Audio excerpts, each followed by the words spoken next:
language, and then went to the Institute of Buddhist Studies for a master's degree, and also a master's and PhD at Rikoku University. So, he's a bright light for the future of Shin Buddhism in America.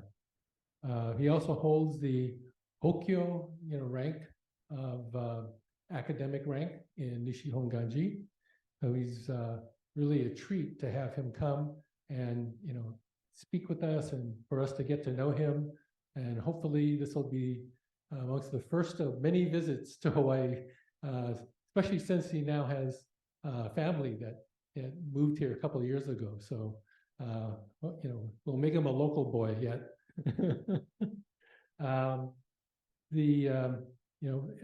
For people in Zoom land, as you have questions, please just put them into chat as soon as you kind of think of them, and we'll collect them and try to sort through those, during the question and answer types of periods. The format will be, a lecture, and then for about 45 minutes, and then a question and answer for about 10 minutes, then a short break. A 5-minute break is not like a big long one, and then we'll have another lecture and Q&A session after that. And then for those of you that are here, we'll have like a half an hour pauhana time, where we can just informally talk with Reverend Miyaji. Okay, so without further ado, Reverend Miyaji.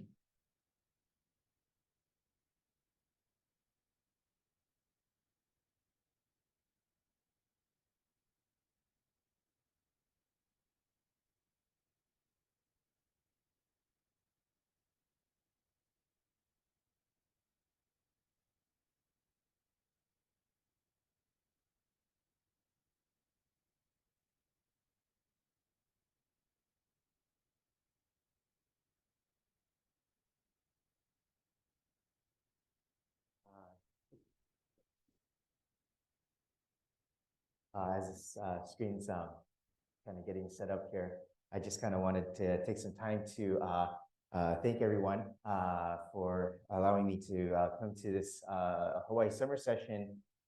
It's a real honor for me, and I'm very happy to be here. I'm actually pinch hitting, and so I kind of scrambled to get this get the lectures for this ready.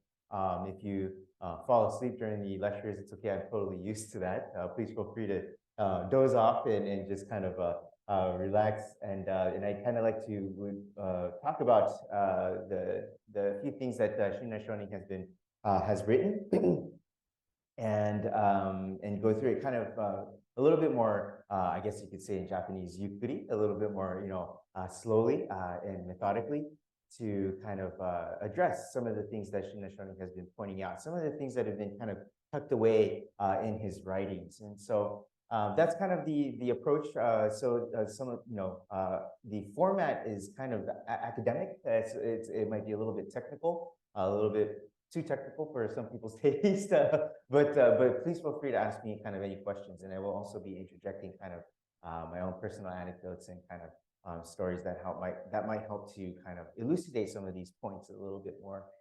But with that, I think we'll sit here. Okay, so maybe you can start with Gasho. Please join me, Gasho. Namo Amida Butsu. Namo Amida Butsu. Namo Amida Butsu. Namo Amida Butsu.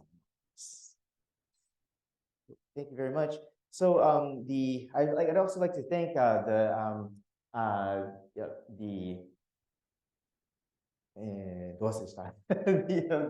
Hawaii Session Planning Committee and Caroline and also Dexter for reaching out to me and inviting me to this event. So the first today's talk, it'll be first of 5. The first one today, I think what I'm going to do is talk about his magnum opus, Shinran Shonin's magnum opus, which is known as the Ken Jodo Shinjitsu Kyogyosho Monrui, or for short, it's called Kyogyoshisho, or also called Kyogyosho Monrui. But today, I think in order to abbreviate it even further, what I'll do is I'll say in English, the true teaching, practice, and realization of the Pure Land Way, but here and there I will call it KGSS Kyogyosho. Okay. Okay, yeah, if you could go to the next slide. あ、これ違うね。that's let's see, it's the one where day one. Let's see, it's the true teaching, practice, and relation curriculum. I think this one's number 5. Oh, you know how it says P5? That the P1.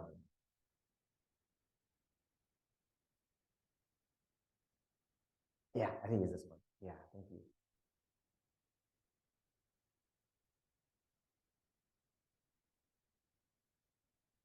Okay, yeah, if you could go to the second slide, that'd be great. Okay, and then if you go to the third one, the next. Yeah. Okay, so it's called Kenjo Shin's Kyogyosho Monrui, and then Shinran Shonin lived from 1173 to 1263 in what's known as Kamakura era of Japan. And you know, this is a very tumultuous kind of time in Japan. And the Kyoto, what was originally the capital in Kyoto, moves over to the Kamakura area. And so there's a huge transition that's happening in kind of political kind of upheaval that's happening in this time. So there's a lot of kind of death, there's a lot of famine, there's a lot of disease in the time that Shinran Shonin is alive at this time. So this work is said to have been completed in 1224 when Shinran Shonin was about 52 years old. However, the latest research suggests that this isn't the case, but at any rate, he constantly kind of worked at it all the way till the end of his life. So it kind of goes to show that he really saw this as a central work for his own kind of understanding, but also in how to kind of explain the Pure Land teaching for the people who would come after in following generations and posterity. Let's see. The original copy is written by known as the Bandobon. And if you could go to the next slide, please. Yeah, this is I got this at the museum. Right now they're having an exhibition on Shinran's life, and there's this huge fat book that I brought home from Japan. But it's a very nice book. It's got all kinds of pictures in there. So I scanned this, and then I'm using that. So this is the Bandobon version. And there's 3 different extant versions that are kind of known right now to be around still. If you could go to the next slide. This one is the Nishi Hongwanji Bon. And then that's in the possession of the Nishi Hongwanji. And then the next one, this is the Takada Bon. This is a version of that. Okay, so it looks a little bit different. And the Takada has the Senjuji Bon. Senjuji is where the Takada has tradition is. It's in present-day Mie Prefecture. And the Bandobon, just so you know, is under the possession of the Higashi Hongwanji. But of course, you know, at this time, when Shinran wrote these, you know, wrote this and that these were recorded, there is no kind of like Nishi Hongwanji, Higashi Hongwanji, right, or Takadaha. It was all under kind of one roof at this time. Okay. All right, so thank you. Maybe we can go to the next slide. So it's kind of broken down into 6 different chapters. The first one, well, there's a preface that goes to it, and then there's the chapter on teaching, Kyomonri, the chapter on practice, Gyomonri, and then the chapter on Shinjin, chapter on realization, chapter on the true Buddha and land, and then the chapter on transformed Buddha bodies and lands, which is Shindamonri. Okay, let's go to the next one. So within those the 6 chapters, the first aspect is known as the aspect of going forth, and then there's the aspect of coming back. So the first 3 chapters, if you can kind of go back to that slide before, just before this one, the first 3 is the aspect of going forth, and then actually up to here within chapter realization, it goes forward, and then and partway through that chapter, there's the aspect of returning on that 4th chapter. So that's kind of like the framework of going forth and then returning. Okay, if you can go to the next slide. And then the next one after this too. Okay, so the general formula of all Buddhist teachings or schools of thought follow this following formula, and it's known as Kyo, Gyo, and then Sho, right? Teaching, there's a set teaching, right? And then based on this teaching, there's a prescribed practice that you do, or prescribed set of practices that one is supposed to do. And then when you do those practices, then you come to arrive at enlightenment, realization, right? And so this formula of Kyogyosho is kind of the pathway to Buddhahood and the general formula for all schools of Buddhism to follow. So in the Pure Land tradition, not Shinran's Pure Land tradition, but just in general, the Pure Land tradition, the prescribed practice was through Buddhanusmriti, what we say in Sanskrit, and which literally means thinking on the Buddha. So this Nembutsu then, the first kanji, Nen means to contemplate or to think on the Buddha, and then Butsu is Buddha.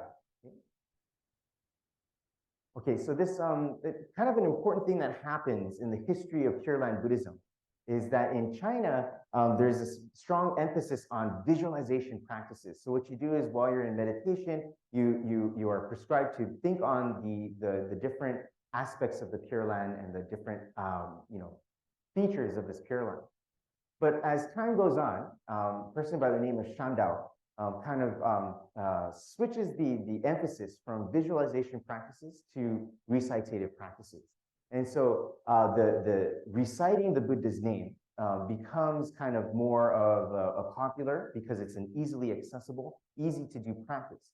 And so this kind of notion then transfers over to Japan, and the recitative practices doesn't really take off until Honen Shonin kind of pushes for this exclusive Nembutsu practice.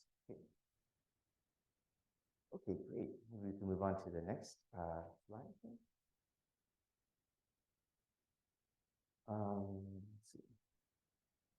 So for Shinran, who receives the teaching of Amida Buddha's vow power from Honen and further up Shandao, we can understand that there's a transition from visualization practices to recitative practices. And one kind of example of how this a person who kind of popularized it is a person by the name of Kyogyosho, who lived, I want to say 10th century Japan, or is it 9th century? But anyway, it's a few hundred, he predates Shinran by a couple hundred years.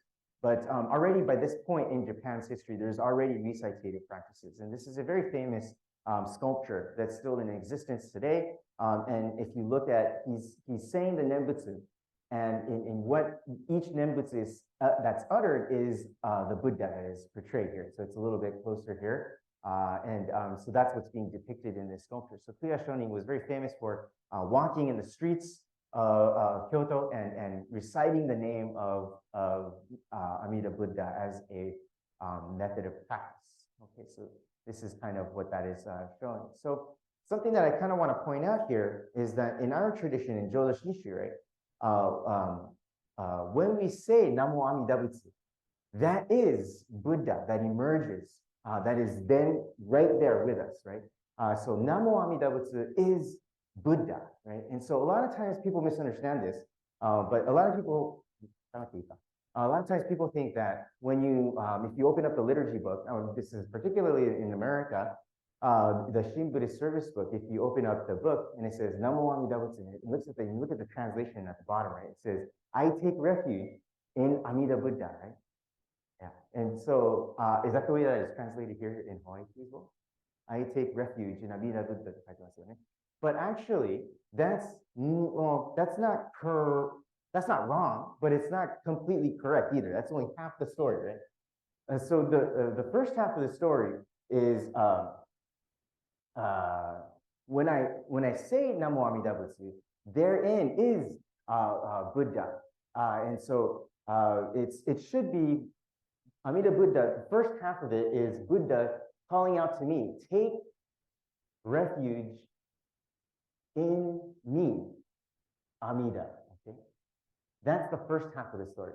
The second half is then when we receive that Nembutsu, it becomes I hear you, and then I take refuge in Amida Buddha. Right? And that's all packed in this phrase Namo Amida Butsu. So another thing to point out here is that Amida Buddha is not the Buddha per se, okay? Namo Amida Butsu is the Buddha, Okay, and that's a key thing to remember, because when we say just Amida Buddha, that kind of gives this implication that Amida Buddha is some kind of deity, some kind of God that comes to save you, right? Or a form that comes to save you. But actually, this Namo is crucially important as well, because the Namo is the part that's covering this part. Take refuge in me, Amida Buddha. And so that's why when we see Namo Amida Butsu written out in kanji, at the bottom there's always a lotus flower. The lotus dais always signifies a Buddha or a Bodhisattva that is there. So Namo Amida Butsu, the entire phrase, is Buddha. When I say Namo Amida Butsu, there is Buddha right there, just like as is depicted here with Kuya Shoni. Okay. So that's kind of a crucial point that I wanted to point out here, because a lot of times people tend to kind of misunderstand that, particularly at my temple. So, okay, so I'd like to get back to the Kyogyosho here. Through a process, we come to the final realization, or reaching the final goal, right, of enlightenment. And so through the prescribed set of practices that are based on a particular teaching attributed to Shakyamuni Buddha, the practicer can attain enlightenment. And so following the teachings of this Tendai practice that were based on the teachings of Shakyamuni Buddha, Shinran lived on Mount Hiei as a practicing monk. He was known as a Doso monk, and he lived in the monastery at this time. But Shinran was unable to attain enlightenment and rid himself of these attachments. He was also very dissatisfied with the corruption, right, and the political climate of Engyakuji, the Tendai monastery on Mount Hiei. So Shinran's formulation then, as he encounters Honen's teaching of other power, sorry, I kind of jumping around here, but as he encounters this teaching of Honen Shonin's other power, what he does is he encounters or he starts to emphasize the Shin aspect of this practice called the Nembutsu practice. Can you go to the next slide? Would that be it? Okay. So so as you see on this on the slide right here, that initially I was talking about the Kyogyosho format, right?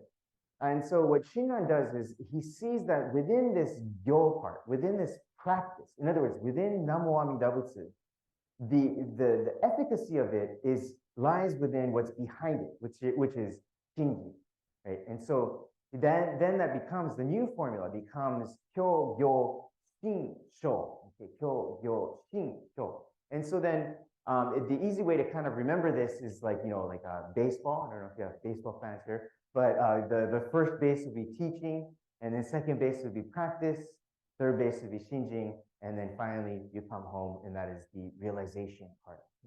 So this is kind of the new formula that he kind of starts to work with, and this becomes the format of the Kogyo Shinsho.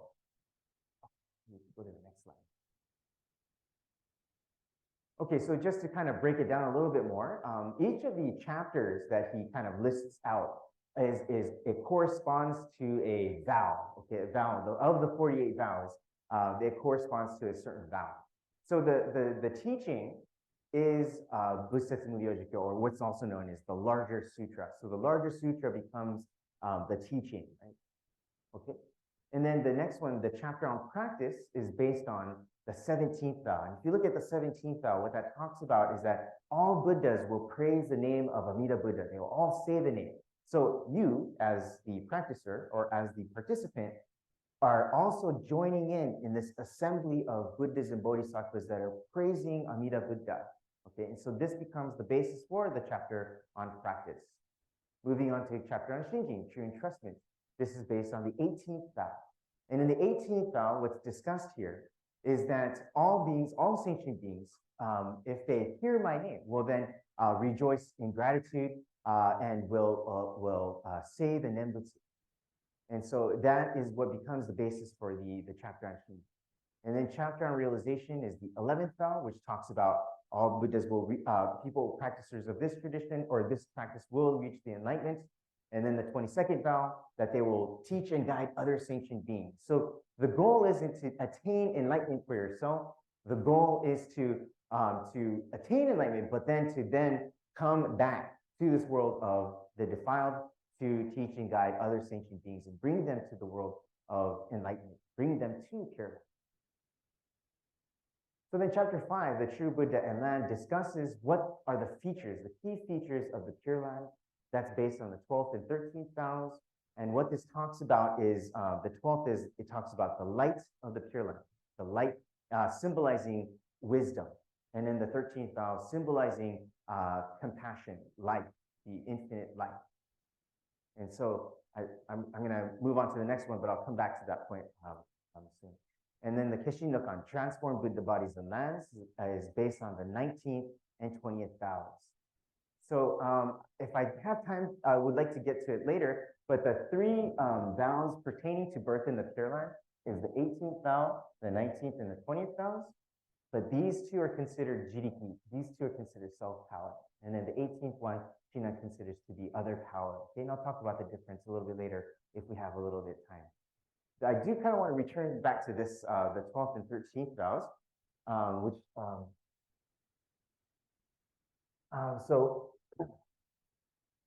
Omine Akira Sensei is a famous sensei who recently passed away, but he kind of talks about this a lot. And he talks about life with a lowercase l and then life with a capital L, okay?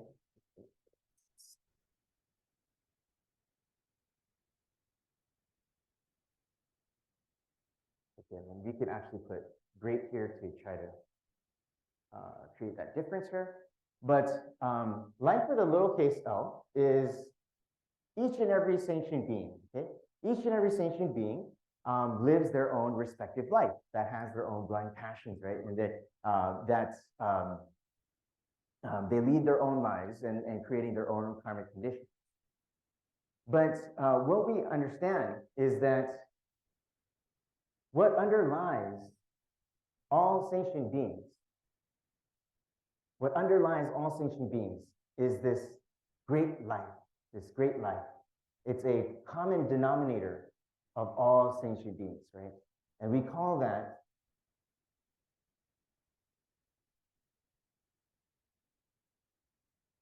Muryo-ju, immeasurable life, right? So this immeasurable life is what is the undercurrent of all sentient beings, right? And so when each person then encounters Amida Buddha's calling voice, encounters this world of truth, what they encounter is this great undercurrent that connects all beings together, right? And so that's the difference between life and great life, with the lowercase l and then with a capital case L. And that's one of the key features of Amida Buddha. Muryo Nyorai is Amida Buddha. That is talked about in the 13th vow. And so that's kind of one of the key features of Amida Buddha's working that's discussed.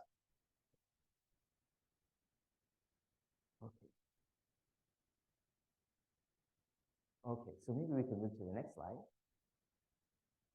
Okay, so the relationship between practice and shinjin becomes kind of the core of this. As I mentioned, within the Kyogyosho format, Shinran interjects within Gyo and Sho, Shin, right? So then this Gyo and Shin, this relationship between Gyo and Shin, practice and shinjin, becomes the core of his thought, right?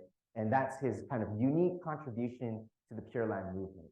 In other words, this becomes a relationship between the Nembutsu and Shinjin, or the name of Amida Buddha and true entrustment. So Nembutsu and Shinjin, or recitative Nembutsu and Shinjin. Okay, maybe we could go to the next slide. Oh, sorry about that. We can go back. There's one more point I wanted to make, which is that the Kyogyosho Monrui was initially a kind of academic kind of text that was geared towards scholarly monks who are kind of well knowledgeable of a bunch of these different Pure Land masters and then the sutras in themselves, right? And so as we'll look into the next segment, there's a book by the name of Passages on the Pure Land Way, Jodo Monrui Jusho, which is kind of a digest, if you will, of the Kyogyosho Monrui. And these two have a kind of a relationship together. But the PPLW, the Jodo Monrui Jusho, becomes a text that's geared a little bit more towards the people, the followers of this tradition, whereas the Kyogyosho Monrui becomes a very academic kind of text. Okay, so I don't know if you've ever seen the book, the Seed Collected Works of Shinan. It's not the whole thing, but it's a pretty big chunk of the book. You have to kind of be ready for it. It's not really a sit down and go to bed type of book, that you read before you go to bed. But anyway, so with that said, I would like to kind of stop here and see if there are any questions regarding the Kyogyosho Monrui or anything that I've discussed up until this point.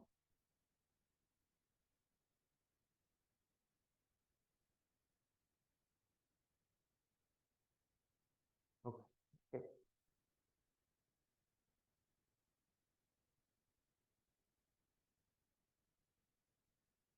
Are there anything online? Nothing online. Oh, okay. Oh, all right. I'm gonna breeze right through this thing. Okay. Okay. So then maybe what are we on time then? Is that 9:40? Oh, 20 more minutes. Okay. So I think what I'll do then is that was a quick overview of the Kyogyosho Monrui. Okay. And so next I'd like to then move on to the passages on the Pure Land Way. Okay. So the passages on the Pure Land Way, if you could go to the next slide. And then that's Jodo Monrui Jusho, that's the title of it. If you could go down a little bit more. Okay, so as mentioned in just now, not last week, but just now, there was a procedure to attain enlightenment, which can be formulated in the following way, that there's this teaching that we're taught, right, by Shakyamuni Buddha, and then there's this prescribed practice based on which school you're a part of, right, and then there's a realization based on that prescribed practice. And this formula is known as the Sambo, or the three dharmas, three dharmas, which literally means three pillars of teaching. So Shinran structures the Shin doctrinal teaching based on this, but then adds the crucial step of Shinjing, as mentioned. That's the structure of what's called Hiho, or four pillars. Okay. All right, thank you. We can go to the next.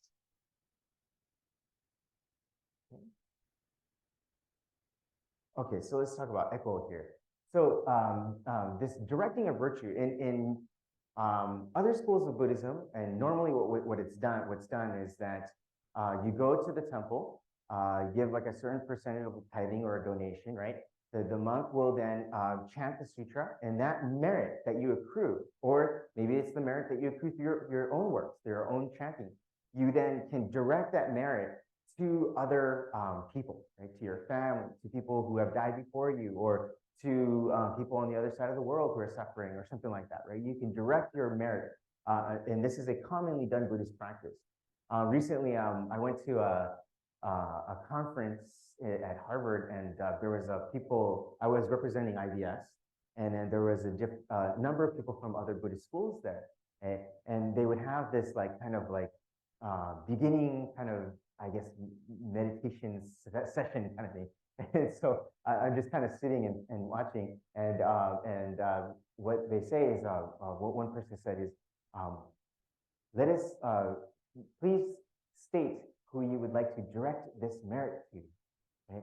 And then people were saying, I would like to dedicate it to this and this people and this and this people. And so for me, it was like a very big shock, right? Because this is not a practice that we do in Jodo Shinshu Buddhism, right? So just having that in the backdrop, I would like to explain what the Jodo Shinshu take on this directing of virtue, directing of merit is. Okay?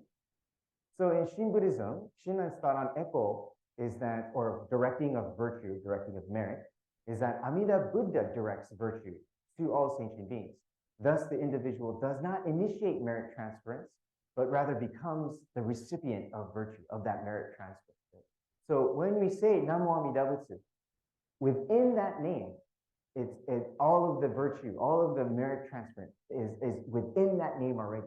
Right? And so we become the recipients of it. We might be saying it, right? But we're actually hearing our own, we're hearing the words of the world of absolute truth calling out to us. Right? So the aspect of going forth to the Pure Land, also on the aspect of returning, is both kind of constituted by this directing of merit of Amida Buddha. And so for Shinran, both aspects of going forth and returning are established by Amida Buddha's compassionate activity. So it's kind of like, like in California, in the Bay Area, San Francisco Bay Area, there's called the Bay Bridge, right? That connects East Bay to San Francisco. And so it's you can kind of think of it like that. Whereas, you can go to and from both areas, but it wasn't like we created that bridge. Right? That bridge was already there. It was someone has created it for us. And in that sense, then, what connects us to this world of absolute truth is what was already created for us. Namo Amida Butsu is the name that is the manifestation of truth that takes on form for us to connect us with this world of absolute truth, because we would have otherwise never have been able to encounter it. And why would we never be able to encounter this world of truth? Because we have blind passions, because we have our attachments. So I'd like to kind of give you an example that might kind of help to portray what I'm saying as I babble on here.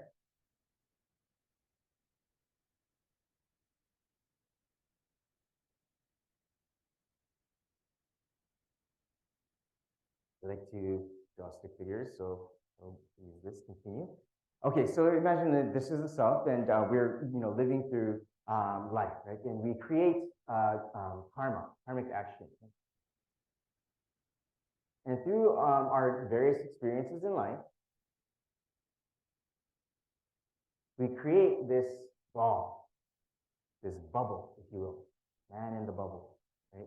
This bariya, I guess you could call it in Japanese, right? And as we get older in life, this ball gets thicker and thicker, or, for some of us, it's thicker than others. Okay. Until we have this, before we know it, we are in our own little world, right? And we're constantly complaining and pointing the finger at other people and saying that, why are they always like that, right? Or why am I always suffering because of what they're doing, what they're causing on to me, right? And it becomes very easy to think like that based on our own karmic actions, right? But as we continue to open ourselves up to the Buddha Dharma, to Amida Buddha's calling voice, this voice of absolute truth, what happens is that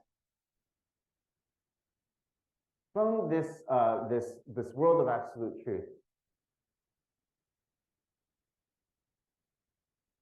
comes through and shines through and cracks the shell for a split second. Okay? That cracking is done through the Nembutsu. Okay? And so once that cracks through, we can see just how cramped of a space that we were in. In addition to that, we see the limitations of who we are. Some people say Buddhism is a very pessimistic religion. It's not pessimistic, it's realistic. And the solution to that realism is the Nimbutsu teaching. Is to show us this bubble that we are inside. And despite the fact that this continues, this wall will continue to the day that we die, we will continue to have these blind passions until the day that we die, which is true.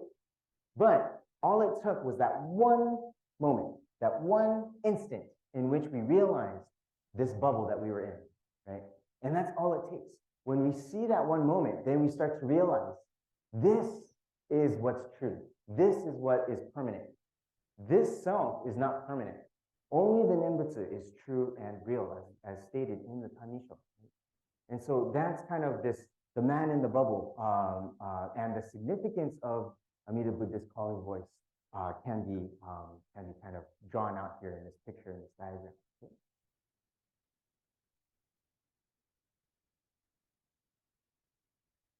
So that is this echo, right? That's being discussed here, and that's what comes up. This theme comes up in the passages on the Pure Land Way, which is also known as Ryakuden. Okay, maybe we could go to the next slide. Okay, yeah. So Ryakuden is so Koden and Ryakuden. So Ryakuden is kind of a nickname for the passages on the Pure Land Way, and as I mentioned, it's kind of Ryaku means to kind of contract, condense. And so, so it is kind of like a digest of the Kyogyosho only. Okay, so I hit every point that I go over.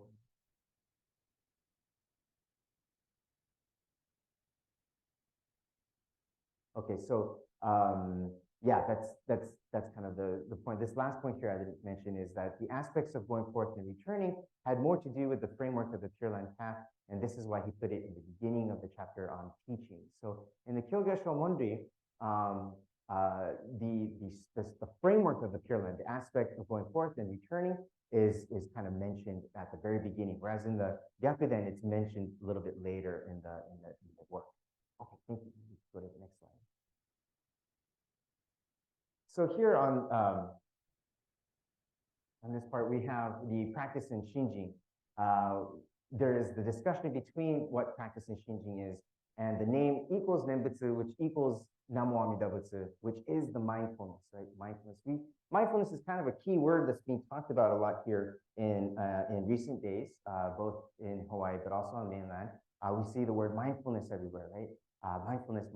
And it's not a point that we disagree with, right? But it is also important to know what is the kind of the doctrinal standpoint of what mindfulness is in Jodo Shinshu, right? Mindfulness is this thinking on the Buddha and centering our lives on the Buddha, right? And then from there, we can talk about mindfulness as how to help others in these kinds of things as well, right? Which are important points too as well. But it's kind of also important to know where these words are being mentioned in Kyogyosho Monrui, which kind of talks about this Jodo Shinshu identity, which is a theme that I kind of want to talk about on every day until Friday, which is the Jodo Shinshu identity. The Jodo Shinshu identity. So the phrase saying the name signifies the 17th vow, the 48 vows, and then mindfulness is Nembutsu signifies the 18th vow. So Shinran here is trying to show that practice and Shinjin are kind of inseparable from one another, that they're with practice, there is automatically Shinjin that within that practice. So the Kyogyosho Monrui was created to defend or create a systematic apology, right? A defense that would clarify Honen's understanding of Amida Buddha's salvific other power. Okay? So this is the reason why he doesn't cite Honen Shonin too much in the Kyogyosho Monrui. And the reason for that, he only cites him like twice.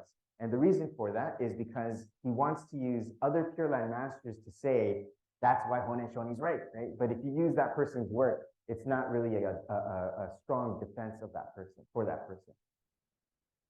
Okay, so the Kyogyosho Monrui was a work intended for a well-educated and academic circle of Buddhist monks who were highly critical of the Pure Land path. So it was, again, an apologetic, right? A way to systematically defend the Nembutsu teaching. And in the Jodo Monrui Jusho, Passages on the Pure Land Way, is a work considered to be for those who are already within the tradition. So there's been a lot of kind of cuts made to this this text. Thank you. We go to the next one. So then one of the kind of doctrinal debates that happens here is kind of the discussion of which one came first, the Passages on the Pure Land Way or the Kyogyosho Monrui, right? I know I mentioned it was a digest, but that digest could have been a precursor to the Kyogyosho Monrui, or did that digest come after, right?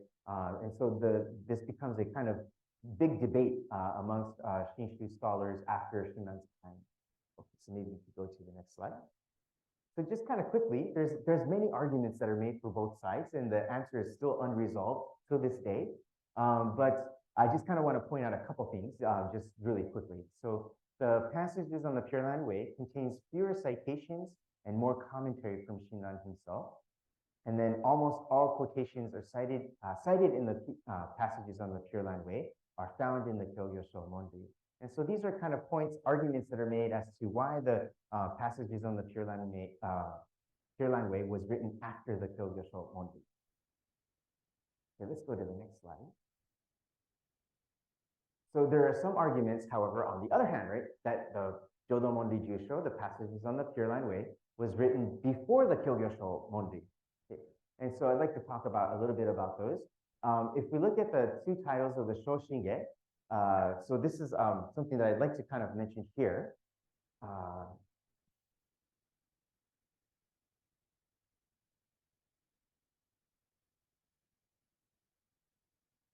So the basic structure within the, I know I'm kind of giving you a lot of formulas here, right?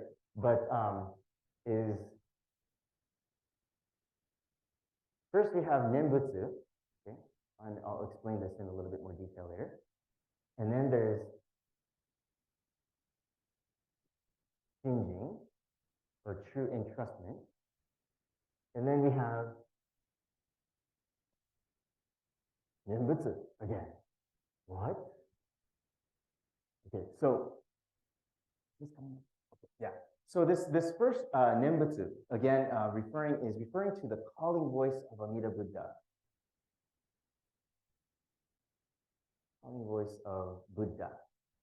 It calls us. Say Namo Amida Butsu. Okay, this is the path that will spiritually liberate you. Okay, when we hear that, okay, and truly open ourselves up to the Buddha Dharma, we entrust ourselves to this Buddha Dharma. And then we respond. We then respond with the name Namo Amida Butsu. Okay.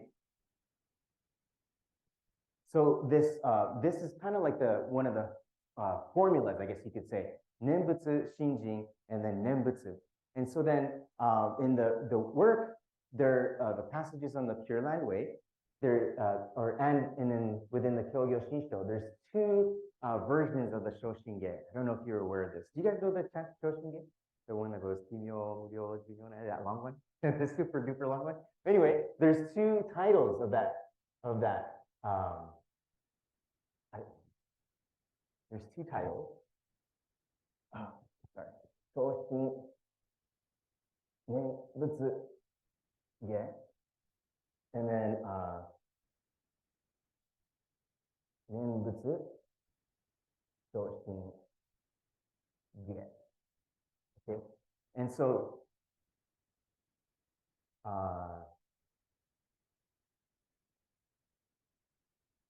this is Shinjin, of course, the true Shinjin, right? This Shinjin and this Nembutsu is referring to this part. Okay. Whereas this Nembutsu and this Shoshin is referring to Nembutsu first, it's referring to this part. Okay. And then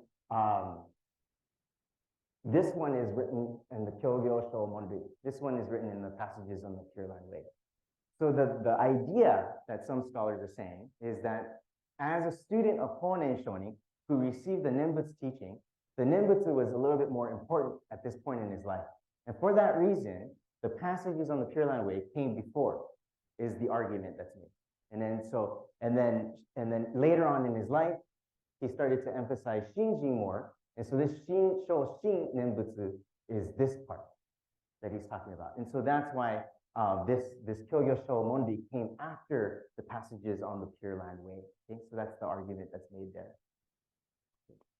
The only reason why I go to this extent to explain this is just to kind of show you that every little tidbit is argued. Every little tidbit is studied and thoroughly studied, right? And to make a point about what Shinran Shonin was trying to say. Right? And so that's kind of what I wanted to point out here. Great.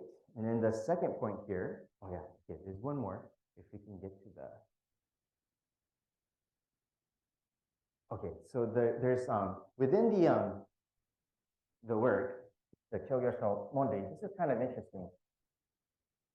Just to kind of continue on the point of the tediousness that was involved with writing this important work was there are three ways to say in Japanese.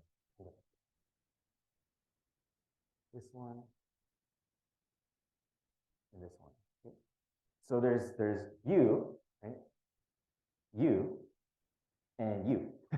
And so these are all three the same, okay? But in the Kyogyosho Monrui, when Shinran Shonin says it is stated in this way, or is stated here, he's referring to sutras when he's using this kanji, this Chinese character.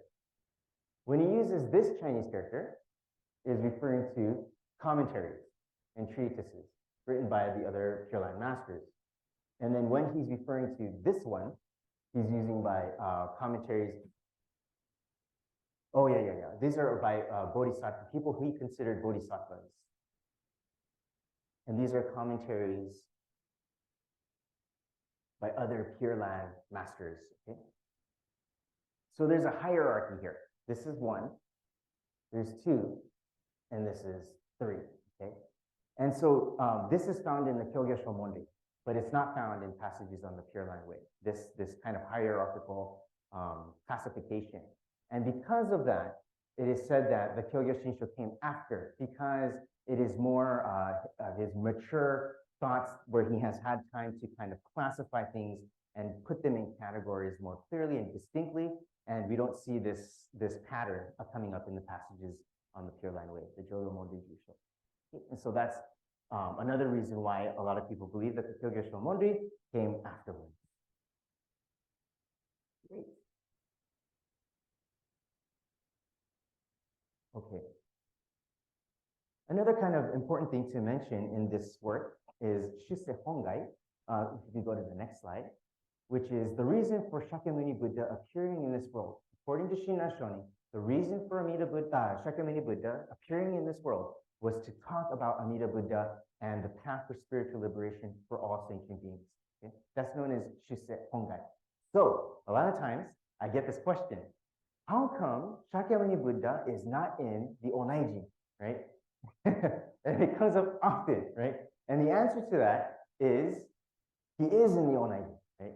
Shakyamuni Buddha is Amida Buddha, is the same as Amida Buddha, right?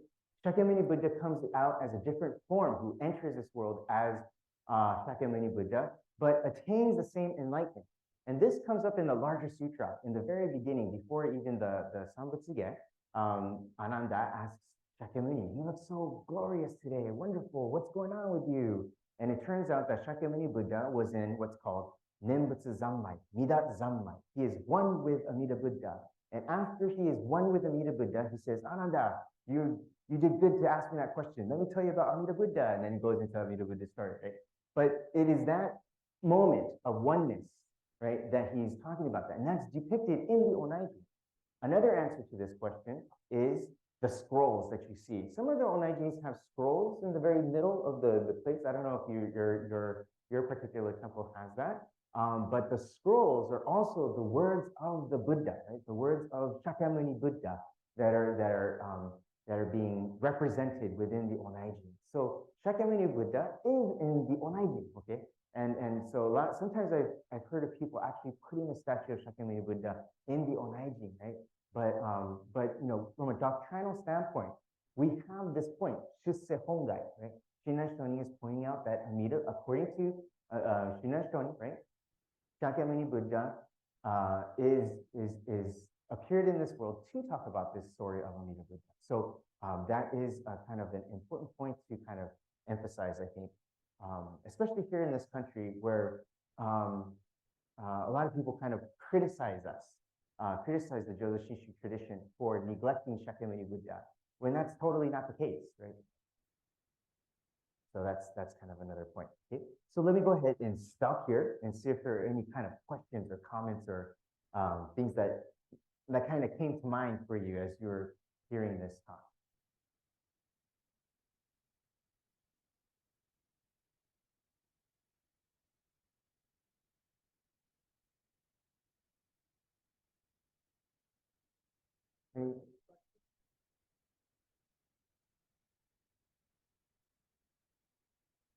I saw a couple hands here.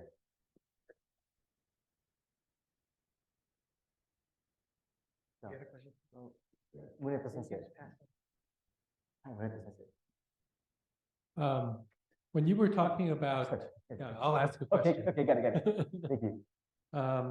You were talking about Namo Amida Butsu as taking refuge. Yeah. And refuge is actually something that we don't use too much in Hawaii. Oh, okay. Yeah, what's the you know, like when you know we go to the Buddha for guidance. Oh. You know, I mean, I've had conversations about, you know, why do we use guidance rather than refuge? So, you know, the term refuge is not so common, you know, for us. And, you know, we would take it as, I mean, when you hear other people talk about like Vandana Tisarana, you know, it's like, I take refuge in the Buddha, Starva and Sangha. And so refuge has this connotation of kind of a safe place, you know, as opposed to, you know, what you're talking about, in, take refuge in me, Amida, and I hear you, so I take refuge, and so, and I think we tend to talk about entrusting more. And so is refuge and entrusting kind of the same thing? Because I've kind of always thought that Nam Amida Butsu is, entrust in wisdom and compassion of an awakened mind. That sort of thing. So, is it kind of equivalent or is it really different? Yeah, I think there's translation is a whole bag of worms in its own right, right? I'm part of the translation committee. I think have been part of it, and translation always, there's almost you have to go line by line. There are always things that get not only lost in translation, but there's hardly ever a moment where there's a one-for-one translation.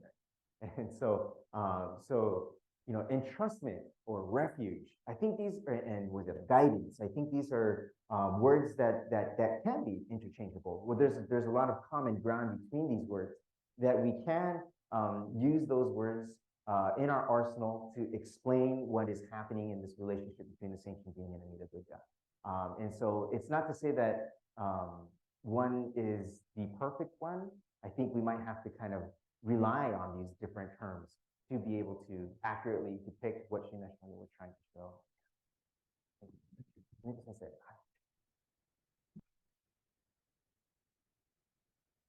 Thank you for your comment on the Kyogyosho came after Joromon. Yes. Historically, I think I saw on your screen that the Shinshu teaching was established when Shinran Shonin was age 52. So he was in Kanto. So he spent 20 years in Kanto area, and I believe he was preparing for the completion. He was writing a Kyogyo Shinsho in Kanto, and he completed that after he went back to Kyoto, right? Historically. So I cannot think of that the Shinran Shonin was writing Kyogyosho Monrui before Kyogyo Shinsho, but that's from historical. Am I wrong? I think it's correct. And now that you mentioned that, also another thing that came to mind is, the Nembutsu persecution occurs, right? So Shinran Shonin, I think, is desperately trying to defend rather than to kind of write a handbook that is kind of a digest for Pure Land Buddhist. I think he's trying at this time to think about how to defend Honen's Nembutsu, exclusive Nembutsu teaching, right? So the Kyogyo Shinsho, I think, would be to come first. I think, in that sense, that might kind of make sense. Thank you. My second question is about the term mindfulness. I believe this comes from Theravada text. In meditation, teachers tell the students to be mindful of your breathing, mindful of your posture, be mindful of body, breathing, and mind, so forth. And many people say that in Joro Shinshu there is no mindfulness. That is not correct according to your comment you made it tonight, because mindfulness is a result of hearing the call of Amida. Call of Amida comes, then one hears that, then mindfulness takes place. Am I correct in this kind of interpretation? That's kind of what I'm trying to allude to. My point all throughout this week is going to be, the Jodo Shinshu tradition has been in existence for at least 800 years. And so we should be proud of this fact that we come from this rich history, right? So we should learn what is it that our texts are saying about this, and then go go into other, and then have a dialogue with Theravada Buddhists, right? Or have a dialogue with Zen Buddhists about sitting meditation, these kinds of things. Demo, mazwa, we have to learn what our tradition says about those things, right? And so I think that that's the proper approach. I'm not saying we should not have conversation, right? I'm saying that we should, with the understanding of where we come from, right? And that's I think what is kind of the sensing or the title the attitude the approach that we need to have as we're going into the 21st century, when we have a lot of Buddhist schools that are converging in Hawaii, that are converging in America, right? And so I think rather than just say, oh, it's not translated into English, so forget it, let's not read it, that I think that is doing a huge disservice to what it means to be a Jodo Buddhist. And that's kind of what's undergirding everything that I want to talk about today. Yeah. Thank you. Hand up here. Another question? Hi, so I'm Kevin Iwashina. I'm actually in from Los Angeles. Oh, hey. Great. So I go to Senshin Buddhist Temple, and so Reverend Furumoto, he talks a lot about Shinjin, and it's kind of like this omakase situation, right? So when you're talking about Nembutsu Shinjin from the Nembutsu, is it about like, okay, the Shinjin state is important because we're either saying the Nembutsu to remind us that we haven't attained, or we've gotten to a certain state and it's like we're trying to stay there? Oh, okay. Can you put the first one again? Like, so when you like sort of illustrate like a Nembutsu Shinjin, then Nembutsu, yeah, right? And then there's the Nembutsu, then the Shinjin, and then the Shinjin, and then the Nembutsu, right? But the two Nembutsus are slightly different. So is that to say like the first sort of thought is, okay, I'm going to say the Nembutsu to remind me that I'm like Gobombu and I haven't achieved the states. Then I get to like this Shinjin kind of omakase situation, and I need to then recite the Nembutsu because if I'm closer rather than further, then that's going to like keep me there. Okay. Yeah. Okay. So the way that I think the way that I would approach your question is to say that I might have drawn this out as underneath here is Nembutsu Shinjin and Nembutsu, right? But it's not really that clean in terms of like the way that we distinguish them, right? And so you said that the first one and the third one, that I said that they were the same or they were different, but actually it's the same, right? It's the same Nembutsu that's calling out to us, right? And we are just merely kind of restating that. So as I said earlier, when we say the Nembutsu, that is actually Namo Amida Butsu's calling voice that is coming out of my mouth, right? And so, yes, I am the one saying it, but it's actually the world of the voiceless voice that is making itself known through me as the conduit that is repeating that name out, right? And so that's kind of like the first thing that I would say is that it's not as clean as I wrote it out. I wrote it out in that way to kind of try to make it a little bit more formulaic and to put things in certain categories, right? But in the intents and purposes of it and how it plays out concretely, it's a lot more muddled, I think. And so I think the key is there's something that comes to mind is what Renyo Shonin kind of states.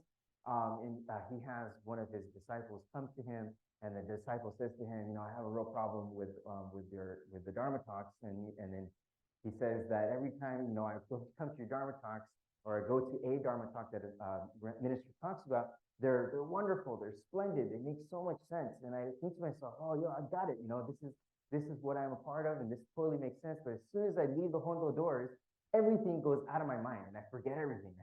And then he says, what should I do? And then so then Yoshoni then says, he says, okay, well, what you should do is so the guy says, my mind is like a basket. And if I put like water into this basket, the basket won't contain the water. It'll just seep right out. So what should I do? And so then Menya Shonin then says, well, take the basket and throw it in the water, throw it in the tank of water, the well of water, right? And immerse the basket within that water. So I think the point there is to say that we should constantly immerse ourselves within the Buddha Dharma and continue to listen to the Buddha Dharma.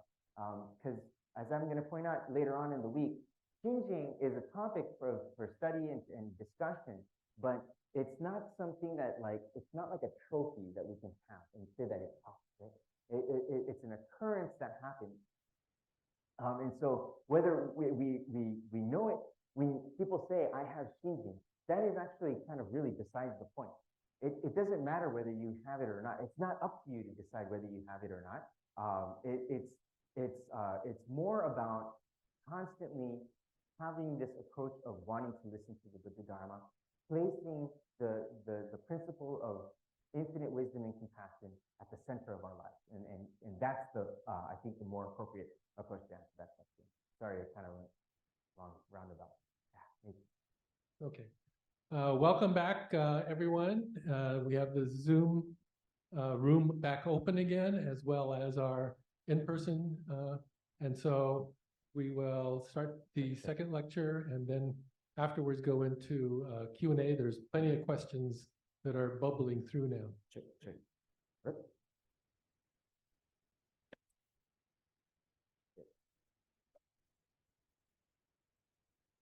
Okay, thank you. Yeah, sounds good. Thank you. Okay. Thank you. So I'd like to continue on for the remainder. Yeah, if you could go to the next slide.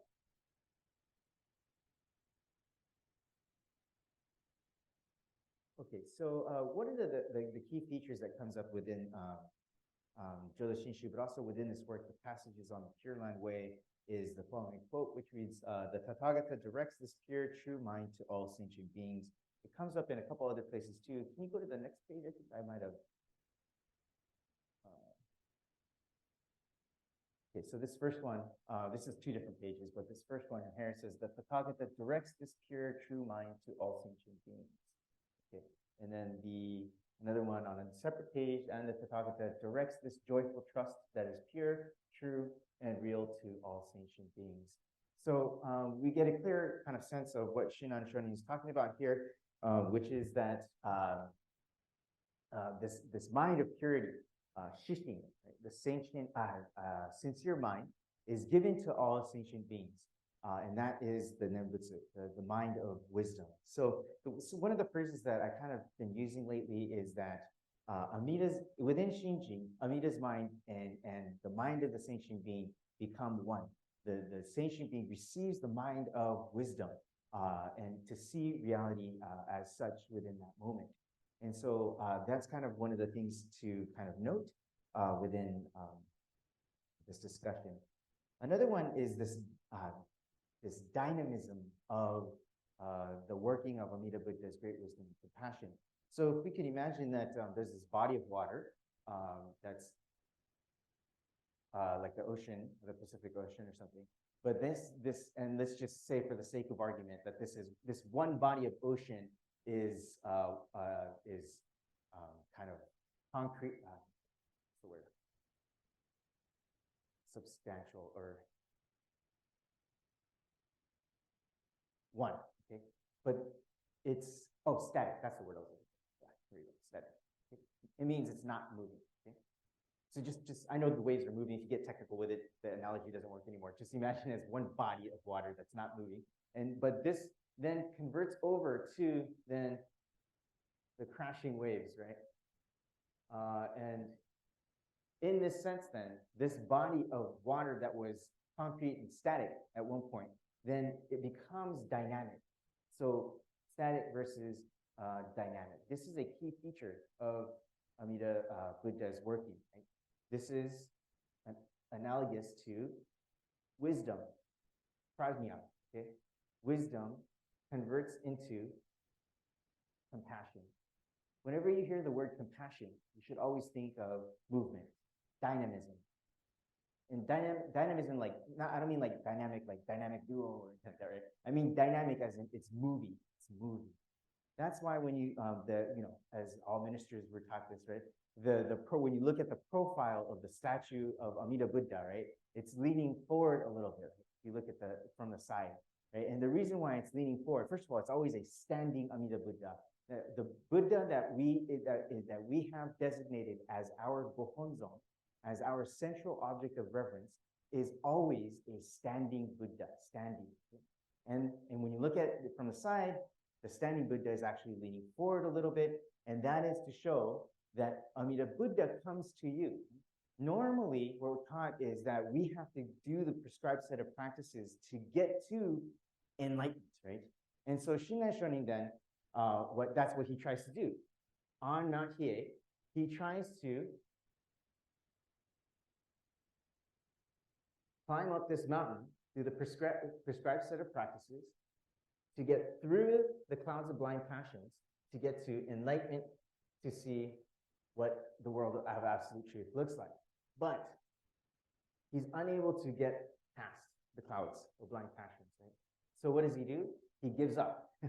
Long story short, he literally gives up and falls into a state of hopelessness, comes down the mountain. But what he realizes when he encounters Honen's teaching of other power, right? He realizes that this light of truth was always shining down on him, right? It was always there for him, beside him, next to him. Truth is not something you grasp. Truth grasps you. And that is what he comes to realize in this teaching of other power and this encountering of other power. He realizes that truth grasps him. And it's not something that he can control. It's not something that he makes his own, right? It's not something that he can do his bidding with, right? But rather, he is embraced by this world of absolute truth. And that's what is meant by this term, grasped, never to be abandoned. Seshu Pusha. Seshu Pusha. And so that's what's being depicted there. So before I went on a little tangent there. Oh yeah, so this true reality then, dynamic reality is moving. How is it moving in concrete terms? Namo Amida Butsu. That's how it is moving. It's moving towards us from the world of formlessness to the world of form. Yeah, I forgot to write that.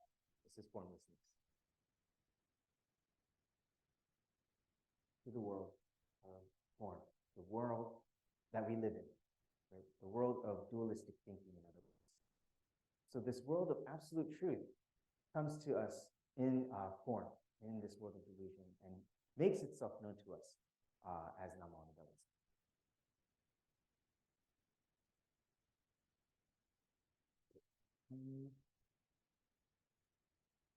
So the Buddha is present wherever we go. And how do I know this?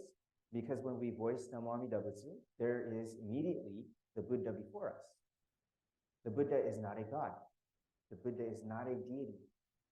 Buddha is the principle of boundless wisdom and compassion, personified with what we call anthropomorphic features. In other words, personified with human features, hands, feet, head, right? But that figure is expressed in order for us Bonbu to be able to understand this truth that would have been otherwise inaccessible for us. When we understand that this principle is everywhere, then it means that Buddha is everywhere. Wherever we go, whatever we do, at any point in time, they're always with Buddha, as Kyogyosho depicts right in the sculpture, right? When we understand this principle of truth, we then go back and understand and interpret this truth as Amida Buddha in human-like form.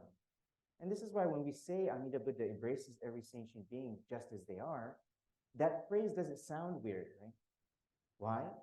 Because we have established that the Buddha is the principle of truth manifested in the form of a Buddha.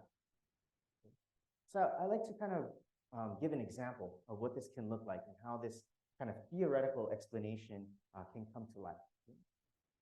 If I asked you how to define love, the word love, each and every one of you is going to give me probably a unique answer to this question. Some of you might explain that love can be between two lovebirds, right? Or love can be found in a bond that one feels with his pet dog, right? Or pet cat. Other people might explain love as that of a bond between parent and child. There are so many different ways to express this love, and yet we all know it when we talk about it and hear other people talking about it. When each and every one of you begin to put into concrete terms what love can look like, immediately everyone else can understand what that person is talking about. And so love in this way is universal. Everyone can understand it because everyone is embraced within it, whether they realize it or not. And we Jodo Shinshu Buddhists call this love, right, in a more in universal sense, great compassion. So in Buddhism, great compassion or boundless compassion is this principle of the universe and beyond. But when we hear boundless compassion, that term seems so abstract, it's hard for us to comprehend what that means, right? So I'd like to give you a story of what that can look like. My grandfather was a scholar, a Buddhist scholar, and he worked at the Kyoto Women's University for a long time. But originally he's from this area called Naraken, from Yoshino, this area called Yoshino, Naraken, a very kind of remote area. But he was actually adopted into the Miyaji family. So his last name originally was Uno. So my last name would have been Uno originally. But he had 7 or 6 other siblings. And then the Uno family was very close to the Miyaji family. And the Miyaji family was also a temple family. But they lived in Kochi Prefecture. Okay, so there's like a body of water that separates the island of Shikoku from mainland Japan, Honshu, right? My grandpa then goes to the Miyaji family because the Miyaji family weren't able to bear children.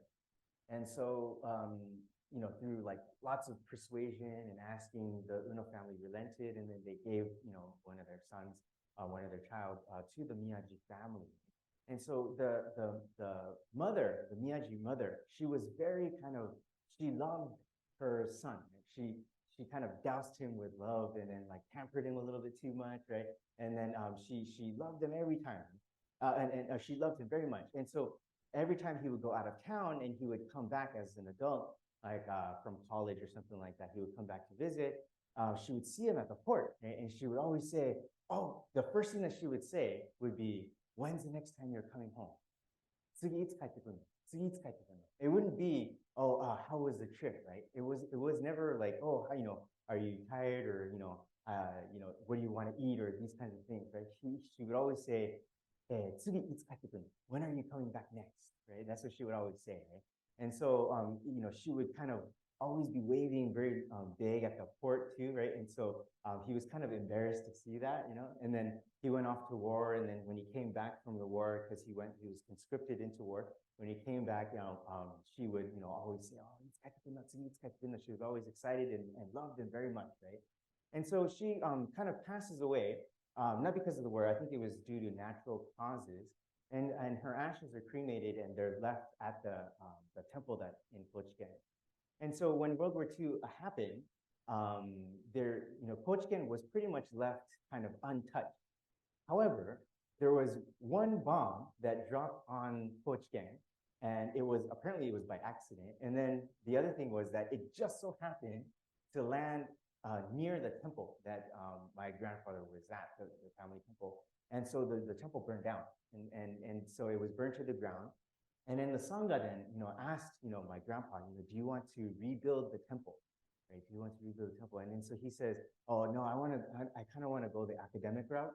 So I don't want to rebuild the temple." So he then moves to Kyoto, and then kind of the rest is history from there, right? But when after the temple burns down, he goes to the kind of the decimated area, right, to see kind of what he can salvage. And so, and he's walking through, he's sifting through all this rubble, right? And then he happens to kick something, like a box, like some kind of box that he saw, right? And so he looks at the box, and he realizes that this box is the ashes of his mother that was cremated, right? And so he shakes this box, right?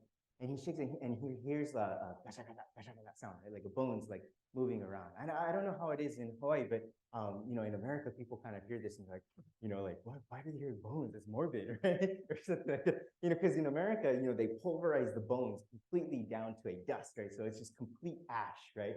But in Japan, some of the bone remains or the fragments are still there, right? And so that's why that's what he heard. The bones were kind of sifting through. It's not morbid at all. It's part of Japanese culture. And so anyway, when he moves this, right? When he moves this urn, right? This makeshift wooden box urn, and he hears this sound. Immediately, what he hears at that instant is he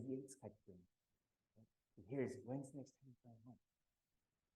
And so What is that? That inconceivable world. It wasn't audible. It's not physically there, right? He hears it in his heart. He hears this in his heart, ringing up. As soon as he hears that, that triggers that. And through that experience, he realizes there's much more going on to this world than just what I see in front of me. It's not just a physical box with bones that are just shifting around in it, right? There's a karmic bond that I'm sensing that he feels, right? And that's what we are being nurtured to understand through this Nimbutsu teaching. Nimbutsu, at first it sounds like a bunch of gibberish, right? Nimbutsu, why do we keep saying Nimbutsu after every single thing? Why do you have to always say Nimbutsu, right? But then we say it because we are slowly becoming nurtured, becoming guided to this world of Muryo, as I mentioned, great light that connects all of us, right? This wave, this world of absolute truth that connects us to this world of truth. A common example that's given is, a baby, right? The baby and a mother and her child, a baby's born, and then so the mama, even before the baby is born, will say, "I am mama, and mama, call me mama, mama that, mama, mama, mama." The mother starts talking to the child as if the child was born, right? And then after the child is born, the mother says, "I am mama, call me mama, mama, mama." And to the baby, this is a bunch of gibberish. Doesn't make sense, right?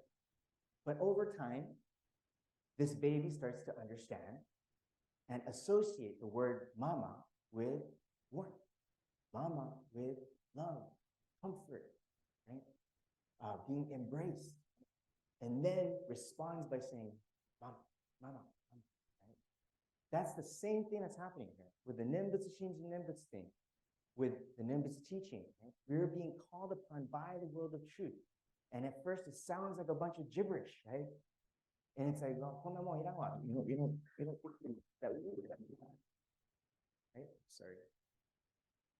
But over time, we start to realize that this is what's connecting us to the world of absolute truth. And so that's kind of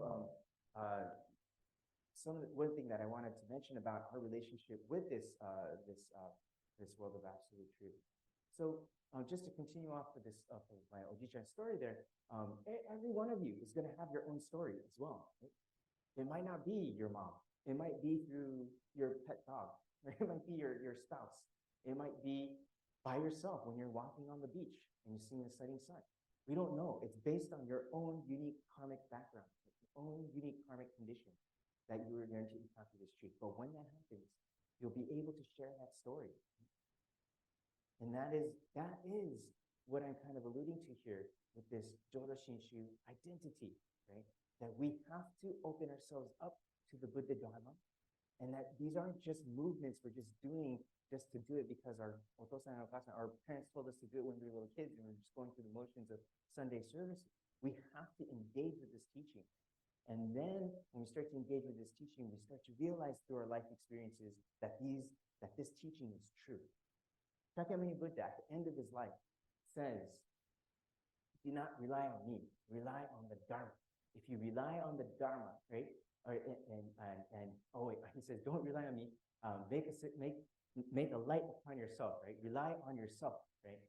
Rely on yourself." And so when we first hear that, even as Jodo Shinshu Buddhists, it's very hard to kind of swallow that pill, right? Because what we're taught is, relying on yourself is GDP, right? That's self-care, right? Why is he saying this? Why is he saying rely on yourself? And the way that I understand this is that rely on yourself means use your own life experiences to verify the Buddha Dharma, the truth of the Buddha Dharma. Don't just say, yes, this is true, or don't just blindly believe it. You have to question it, and you have to see its veracity through your own life experiences. And that's what he means by jitomyo, hotomyo, by saying, rely upon yourself, make of yourself the light. Right? And so that is kind of what is being talked about here in our own life experiences, using our life experiences to encounter this world of absolute truth.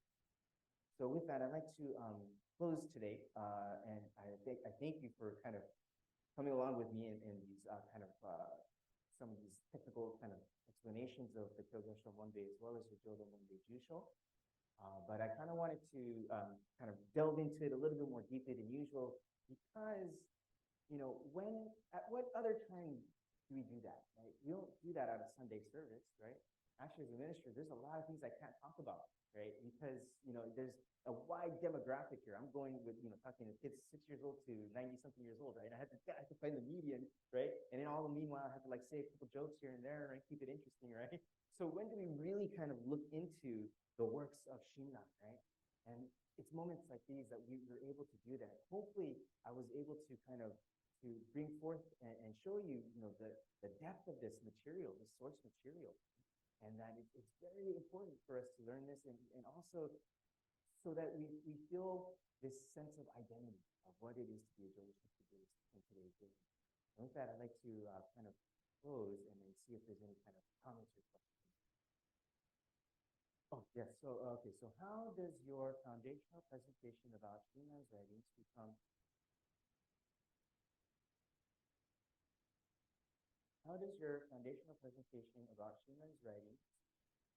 timeless for contemporary understanding and experience of the Nimbus path?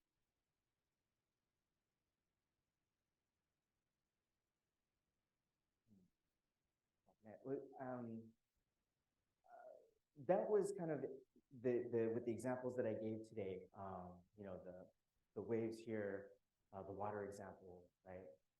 Life with the lowercase l, life with the big case L. The baby calling mama, mama, right? Learning to call mama, mama. These examples that I've interjected, my grandfather's actions, are ways that I'm trying to kind of show, the timelessness of Shinran's works that he's trying to connect with us. And so, with all the criticism about Jodo Shinshu Buddhism that's out there, it's still nevertheless the case that this tradition has been here for 800 years and hasn't died out. That says something, right? And so, I just came back from Kagoshima area. I took a tour group out there, and we went and visited the Kakure Nembutsu sites, some of the sites there. And the Kakure Nembutsu, I didn't realize Kakure Nembutsu lasted for 300 years. But yeah, it's a huge span. And these people were persecuted, right? And tortured for being Jodo Shinshu Buddhists. But they were able to still continue that on, right? That tradition, right? And so, that is, I think, ways in which we can look to our predecessors as inspiration and to think about, what it is, that we can do to pass this on to future generations as well. So hopefully with today's talks of the examples, I answered your question. Next one, is it fair and accurate when comparing Jodoshi and Jodo Shinshu in a very oversimplified form, to say that Jodoshi emphasizes the physical reciting of Nimbutsu while Jodo Shinshu emphasizes one's attitude? Is it the thought that counts?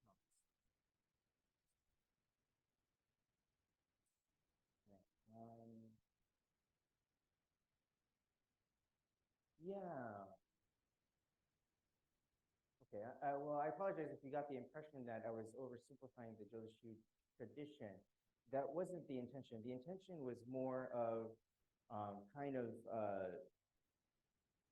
talking about that recitative practices or recitative Nimbutsu's significance comes out in Shinran's explanation of Shinji when he talks about the Shinjin that is behind the Nembutsu.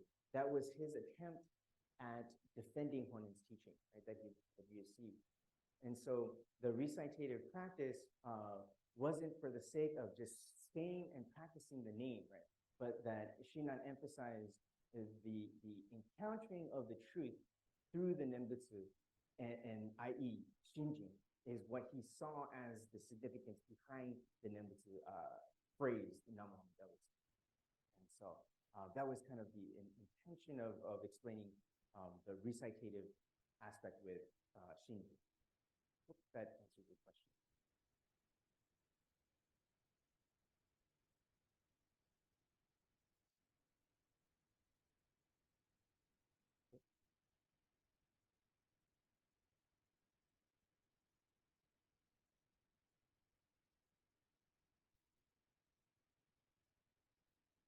Well, I'll have a question.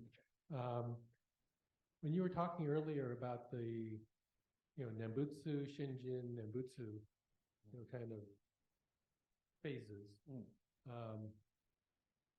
Would that track along? I think Professor Mark Blum, I think he wrote a book called Think Buddha, Say Buddha. And so the first Nembutsu is kind of think Buddha. It's like the Nembutsu in your head, and then, because it's coming up, right? And then when you get to the, to say Buddha, that's the Namo Amida Butsu. I mean, that's when it comes out. Is it that kind of an idea? Nembutsu, Shinjin, Nembutsu. Yeah. I think that example that Bloom Sensei is trying to bring out there is trying to kind of speak of it as a process that he's trying to kind of break it down and trying to explain it. And so the example that I gave about the Nembutsu Shinjin Nembutsu was trying to kind of explain the process of going from the world of formlessness to the world of form. And so it's a little bit different how we're using the analogy. Yeah. But I mean, I it's not to say that I disagree with him at all. It's just it's just we're looking at different situations here. Yeah.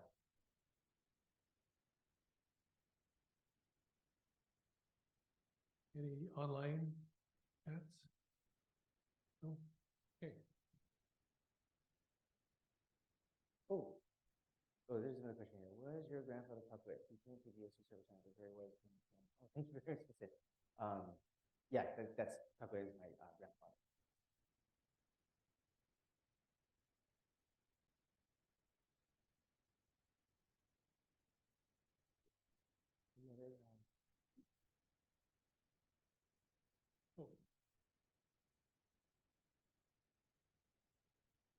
So Reverend Miyagi, this question kind of reaches back to, I think, before the break when you were talking about the Bay Bridge.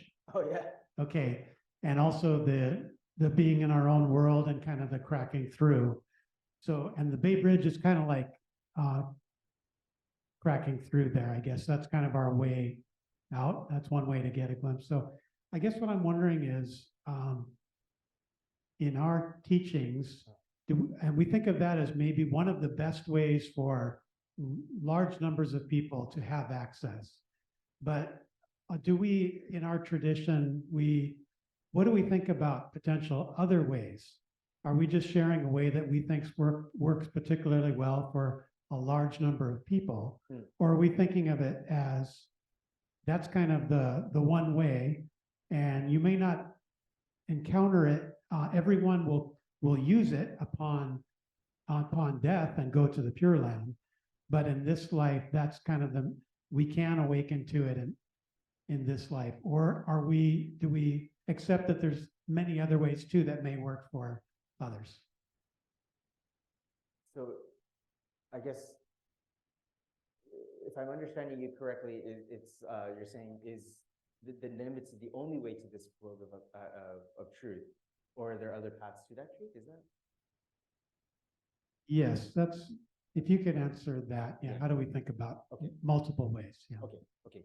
Yeah. So Shin is running in a number of different works. The one that I could think of off the top of my head is Butoku's notes. He talks about saying that. Actually, on the preface to the chapter on Shinjin too, he also talks about this as well, which is that I have found the path that works for me, right? And so why are you criticizing me? You should find the path that works for you and go with that, right? Each path is going to have its own respective wisdom or their own path to the truth, right? So go on that path. Go on that path, right? But don't criticize me for being able to have found a path that works for me. Yeah. So he's not discounting that there's other paths to the truth, and he's actually not even saying, or he's actually also saying, don't disparage those other paths to truth. However, this is the path that has worked for me, and it is a path that I believe will work for everybody. Yeah, thank you. This is the path that worked for me, and I believe that this is a path that will work for everybody. So again, here, each individual needs to kind of approach this and engage this teaching by themselves, right? And also in group settings as well, but for themselves to question and to see the veracity of this truth, right? Yeah, thank you. So that's why Jodo Shinshu is not a blind faith. It's not a leap of faith, right? It is the negation of one's faith, actually, if anything, to use a technical term. It is the exhaustion of your belief in anything other than this Nembutsu teaching that gets negated. So there has to be this process of you grappling with it in order for it to be true.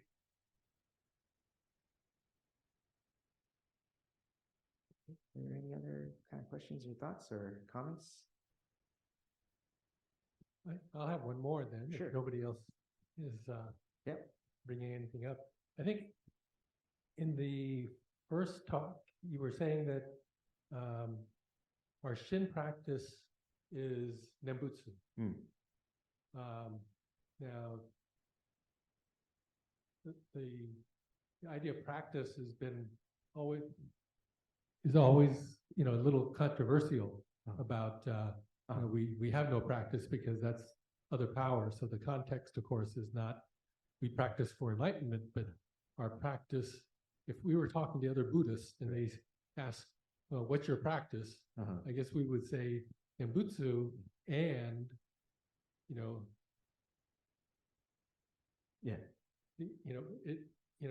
but it's not for merit. Right. I mean, we can't just say.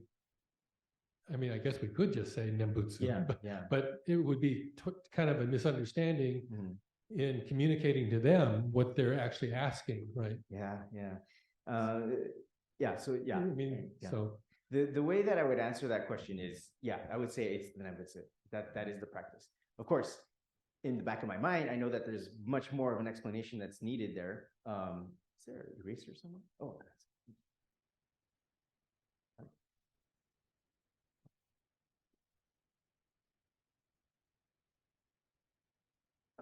okay, so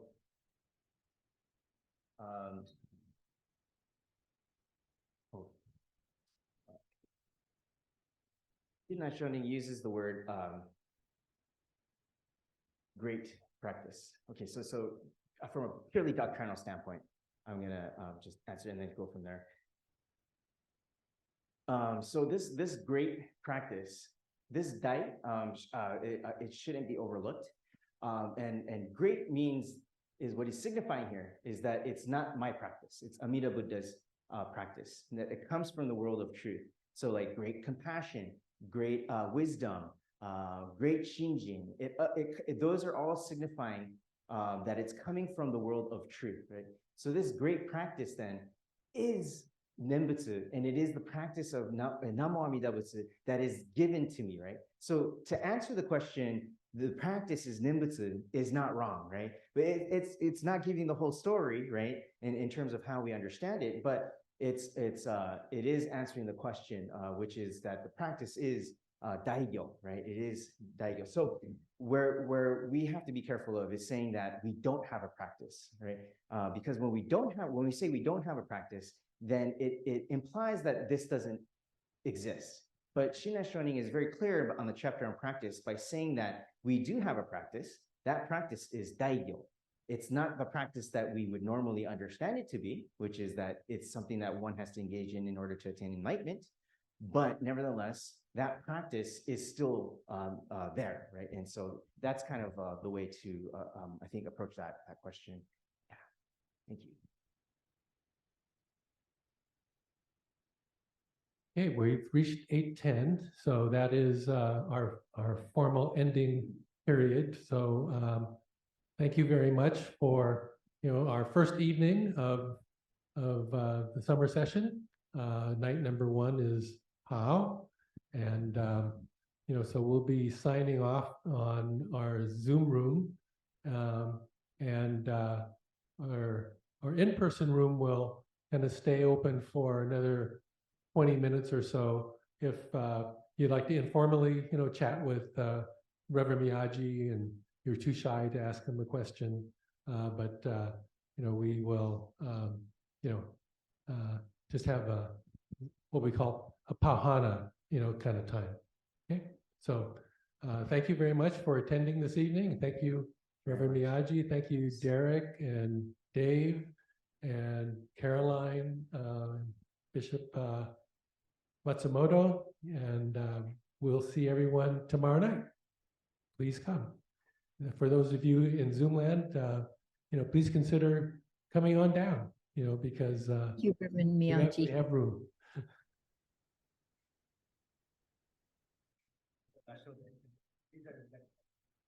No.